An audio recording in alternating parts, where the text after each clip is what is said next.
It is time for the framework.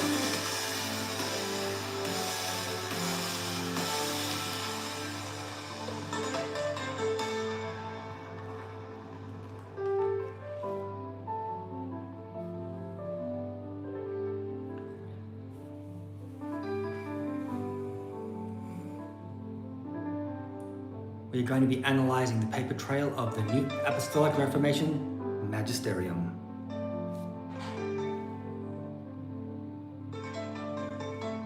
I'm your host, Jake Elliott.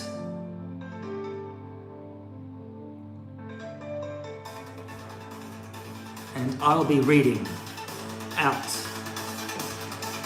a post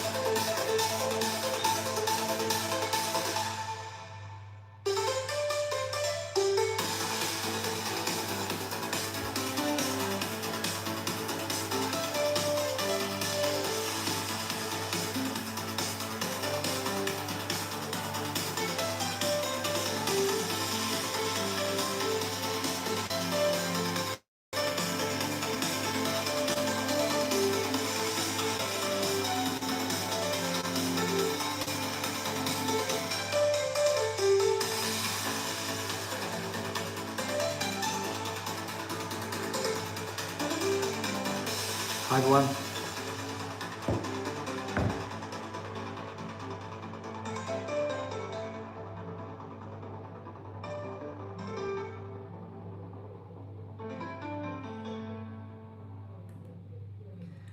Hi everyone, Jake Elliott, your host and your heresy hunter, and in this episode of the framework, I'm going to be doing something a bit unusual. I'll be reading out a post that I have just stuck up on Facebook because sometimes it's hard to articulate where your research takes you. I'll be doing a series of videos, part 1, part 2, part 3, unpacking this entire schmozzle with Mark Pfeiffer, John Paul Kelly, Dr. Michael Brown, Daniel Juster, Patricia King, Joseph Matera, all those involved with the what I'm calling the Kingdom Collusion Project. It's a play on the name of one of the documents that was published called the Kingdom Accountability Project. Now, before we start, I want to just let you know, I do have a folder full of all my documented research, all the investigative reports like the Firefly reports, even things like the Christian nationalistic statement, and ones like the prophetic standard statement. I've even printed off things like the joint statement of allegations against Mike Bickle. I've got it all, it's all printed format. I've read through once, twice, again and again, even looking at Bethel's alumni, all these private correspondence with different NAR organizations, and there's one thing I can say. There is now an official paper trail of NAR apostolic activity. And this paper trail links John Paul Kelly, Joseph Matera, and many others into the forming of what I'm calling the NAR Apostolic Magisterium. Magisterium, yeah. Because, you know, these are apostles and prophets that get direct revelation from God that are coming together to give us their official decree, I guess you could say, regarding things like Mike Bickle or Michael Brown or any other person caught in terrible scandals like Todd Bentley. And yes, I'm not really circling back earlier than 2019. I will actually do a bit of a timeline of Dr. Michael Brown's history, but then I'm going to anchor a lot of my research around 2016, 2019 onwards when we start looking at the paper trail. So, to get things started, I will start reading out a post that I did stick up on Facebook, which I think I need to be careful what I say. But it's carefully worded, and I thought it's probably the safest place to introduce this entire series. So what I'm going to do is read that out, and at some point halfway through this of my reading, I will be, excuse me a second, there we go, I will be turning your attention to something that Dr. Michael Brown said in the Strang report. I've downloaded this video, I've sourced it. So even if they pull it, I will upload it again to showcase what Michael Brown's actual involvement has been behind the scenes for some time. But without further ado, this is what I published on my framework page, and I want you to consider what I am saying here.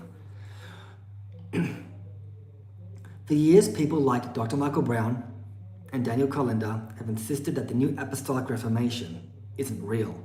It is just a label, or just a conspiracy put out by critics. But when you follow the documents, the metadata, the signatures, and repeated names attached to governing style papers, a different picture begins to emerge. The NAR doesn't just exist as an idea. It appears to function with structure, and has been sitting in plain sight for a very long time. I've observed it since I was a child through Hillsong and KingdomCity Church, Kong Hee's City Harvest Church, Paul Yonggi Cho's Full Gospel Church, the biggest church in the world, and his church growth in CGI, Church Growth International Apostolic Network. Yes, that's what it was. I've noticed this Apostolic NAR across New Zealand with Paul de Jong, Peter Mortlock, Destiny Churches, Brian Tamaki. Yes, he was part of the original International Coalition of Apostolic Leaders, ICA, International Coalition of Apostles, back in 2000-2001. He was part of the NAR then. I've observed it. It's real, but nevertheless, it has decided to be invisible until now. It's also apparent that these individuals don't operate in isolation. They regularly sign the same statements, appear on the same councils, defend the same leaders, and form panels together during major crises. To many observers, this does not look like unrelated individuals. It looks like an organized network responding in coordinated ways. A recognizable hierarchy also becomes visible. At the top are well-known leaders such as John Paul Kelly, Mark Pfeiffer, and Joseph Matera. Beneath them are national councils, regional apostolic networks, prophets, pastors, and followers. Whether intentional or emergent, this resembles structured authority rather than informal friendship networks, and the pattern becomes clearer every time a new scandal erupts. These individuals produce formal documents, the Kingdom Accountability Project.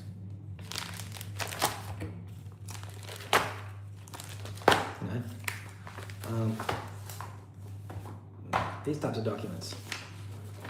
Really at the front page, but you get the idea. Actually, I'll just open up.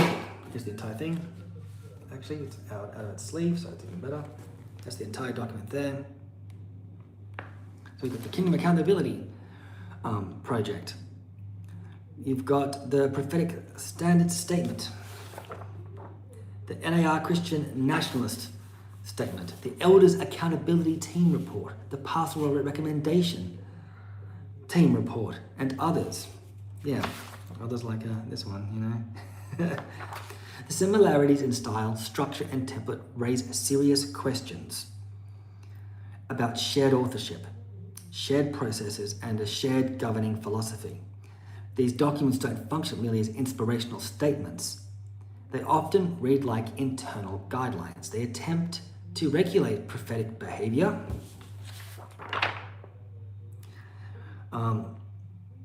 crisis response, doctrinal boundaries, and public communication. This looks very much like policy making within a movement, not random statements by disconnected leaders. Across multiple scandals, Todd Bentley 2019, Prophetic Standards 2021, the Christian Nationalism Statement 2023, and now the IHOPKC Bickle Crisis 2024 to 2025, the same pattern appears: internal panels, internal rulings, internal decision making. We even saw this with the Elders Accountability Team report, pretty much bringing Dr. Michael Brown back into ministry after the Firefly report found the allegations to be much more serious than what the EAT report decided to conclude. Observers have long raised concerns that these processes may not be truly independent. That's Richard Moore, that's a few others have been talking about behind the scenes, given the involvement of many of the same leaders who occupy the governing seats in the movement. This pattern has led many to ask whether these processes are designed to investigate misconduct or to stabilize the movement during a crisis. Whatever the intent, the effect is the same: formal structures responding internally rather than external, transparent accountability. The most clear example of this was the very quickly assembled Elders Accountability Team report that quickly restored Dr. Brown to ministry. John Paul Kelly, Dr. Michael Brown, Mark Pfeiffer, Joseph Matera, Daniel Juster, Jeremiah Johnson, Patricia King, Todd Bentley, and others have, through their signatures, roles, and participation, unintentionally revealed a paper trail that suggests the existence of an emerging governance system within the NAR. This is a big deal, folks. This system appears to involve councils, committees, statements, and investigative processes. It may not be a formal denomination, but it functions with enough structure that some observers behind the scenes call an NAR Apostolic Magisterium. They're bringing us to the Dark Ages. Magisterium is a very loaded word, and it's a deliberate word. When you had that Catholic magisterium back in Luther's day, it was death's door. If they condemned you because they had a problem with you, they weren't accountable to their teachings. They weren't accountable. They were a law unto themselves. They protected themselves. They didn't care about the Bible. They protected themselves. They did whatever they wanted in the eyes of their own laws and rulemaking. No one could hold them accountable. And if you questioned them, it was touched by God's anointed, ex cathedra. You cannot question the Pope. You cannot question the infallible magisterium. That's what's going on here. That's why NAR Apostolic Magisterium needs to stick, because that's what's starting to form. The three most recent reports reinforce those concerns. That is the Kingdom Accountability Project report, the Elders Accountability Team report, and the Pastoral Recommendations Team report. Whether intentional or not, the movement has built an internal structure that can give the appearance of oversight while keeping decision-making within the same circle of leaders. This raises legitimate questions about whether victims and critics can receive impartial hearings within such a system. They denied any of this existed. They told believers that critics were imagining things. But now the documents, signatures, and organizational ties are telling a different story. A story of increasing structure, increasing centralization, and increasing self-protection. The narrative the public is being told does not match the paper trail that is now visible. And I will be unpacking that paper trail in the next few days or weeks, because it's there. But what we're going to do right now is we're going to be listening to Dr. Michael Brown on the Strang report nearly a year ago. I forget the date of this. The date is 16th of February 2024.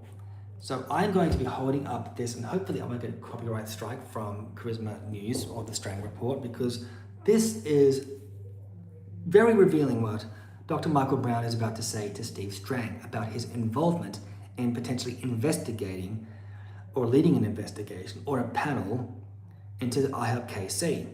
And I want you to pay attention to how involved he actually is. You know, this guy that claimed he wasn't going to be involved and he was going to be focusing on traveling. So here is Dr. Michael Brown speaking to Steve Strang of Charisma News on the Strang report. So let me start by just asking you, what are the bigger principles that you see coming out of, you know, what's really become a very messy scandal up there in Kansas City? Yes, it's agonizing. You know, we started the broadcast smiling as friends, but these are things we've all been in agony over. I just wrote an article late last night, again, about the agony people are going through, the upheaval. Their worlds are turned upside down. I didn't know Mike as well as you did in terms of being in one of those homes as much and that kind of thing. But everything I knew about him would have told me this is not who he is. I never would have suspected this of him, but the charges, mounting charges, very credible, very serious, and growing. So just shocking, terribly disheartening. The thought of what happens to the victims, the people that were taken advantage of or sinned against, and then just throughout the body. I mean, Steve, it's extraordinary. The people that have been praying for years, they're just questioning why are we doing this? And was this whole movement false? And so it's bringing tremendous upheaval. And then how do we handle it? How do we handle it? As you know, you had General Fuller on the air, and he had accused people in the advocacy group of lying. He since apologized to them privately. There was a misunderstanding. He got things wrong. He apologized. That video was pulled out, but I think some of that might have been reiterated on your podcast. But there's so much emotion, yes, there is. So much pain, people overreacting. So how do we handle this? Yes, what is the righteous way to handle this? And these are the things we have to talk through. I've been involved and I'm actively working on this, that there will be an oversight committee of leaders who can oversee an independent investigation that all of those who have come forth as victims would feel comfortable with participating in. And then once all of that is brought together, on the one hand, it's released for the public, but you have a panel of independent elders looking at this and saying, this is the evaluation. These are right things to be done, because it's bigger than just a local church or ministry. And the confusion, the inaction has really hurt things all the more. I'm not pointing fingers. I'm just saying the fact it's dragged on so long and we still don't know all that happened, it makes it all the more painful for everyone. An independent panel. Well, Mike has had a habit pattern over the years of not answering his critics, and there have been critics not about... Kind of said a bit too much there, didn't he? He is overseeing an investigation and the establishment of a panel, an independent panel to deal with issues like this. Doesn't this sound exactly what we've been hearing with the Elders Accountability Team report, the Kingdom Accountability report, and the Pastoral Recommendations Team report? They're all talking exactly what he's saying. Funny that, isn't it? Funny that. So, we're nearly done, folks. This is only meant to be a short live stream. So there is more stuff coming that I've got like that, where he openly talks about leading an investigation and establishing these things and talking about his involvement with victims at IHOPKC specifically. So watch this space. More's coming. Dr. Michael Brown and Mark Pfeiffer and John Paul Kelly and all you guys, I've got my next video is going to be a bunch of serious questions to all of you. To end though, I'm going to finish this post. The evidence available raises important questions. Who is providing oversight to the overseers? Who investigates the investigators? And why are the same leaders writing, signing, and enforcing these documents across multiple scandals? Because that's what these documents are doing. What NAR? Well, welcome to the NAR Apostolic Magisterium, authorized by John Paul Kelly, upheld by Dr. Michael Brown and Mark Pfeiffer, where everything becomes factually unfactual the moment accountability is required. Yes, I'm tapping into Sid Roth's It's Supernatural, where everything's naturally supernatural. So yeah, where everything becomes factually unfactual. It's disturbing what these guys continually get away with in the name of Jesus Christ. What NAR? This NAR, a movement that urgently needs transparent external investigation. More coming soon. So yep, please follow me on Instagram, please follow me on Facebook.